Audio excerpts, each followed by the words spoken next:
Veste, kateri avtomobil se omenja kot eden najbolj popolnih na svetu?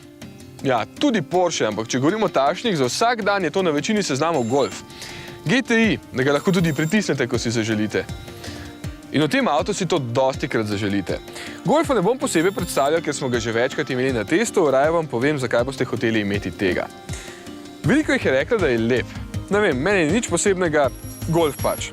Spredaj ga boste prepoznali po tej rdeči črti, da boste sploh vedeli, da gre za posebno različico. Tale ima še malo večje platišča in značke GTI, nič drugega. Znotraj so drugačne samo prevleke na sedežih, sicer za moj okus zelo privlačne, takšen lep retro stil, so pa tudi takšni, ki jim ni. Volan je fin, s takšnim majhnim srednjim delom in super sede v roke. Ja, toliko o zadevah za oči, zdaj pa ušesa. Zvok je lep, precej tih je, kot to želite, čeprav je malo bolj globok in lepo brbota. Ko ga pohodite, pa postane športno rezek. Dovolj agresiven, da vam dvigne dlake in si želite še. Ampak skoraj nič več ne poka med predstavljanjem, kot je stari. Škoda, tisto nam je bilo vsem zelo všeč. Je bil še bolj tak dirkaški občutek.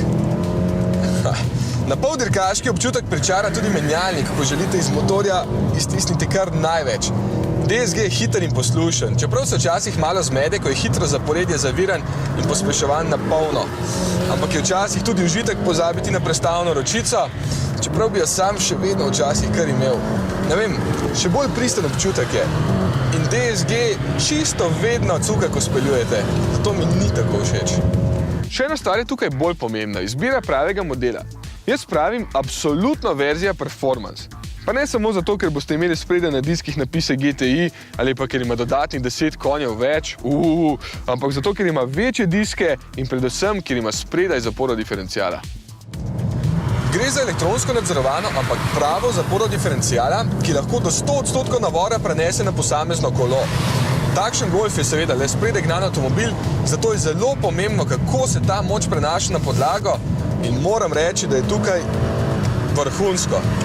Volan malo trga iz rok, kolo se skoraj ne zavrti v prazno in avto vleče iz ovinka kot podivjan. Tukaj lahko Volkswagenu samo čestitam.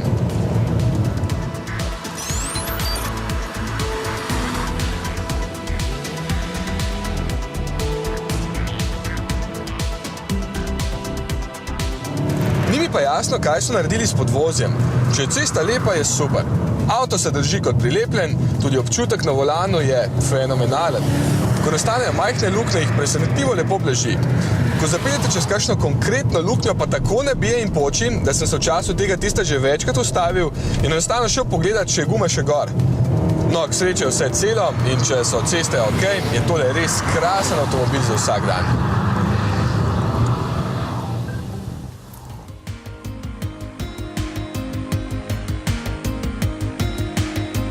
Še cena osnovnega se mi ne zdi visoka. 26.600 € stane oziroma 27.700 performance, ker boste pač hoteli imeti boljšega. Tale skoraj vso opremo pa že dobrih 36.000 €. Ne, to je preveč. Osnovni performance bo dovolj.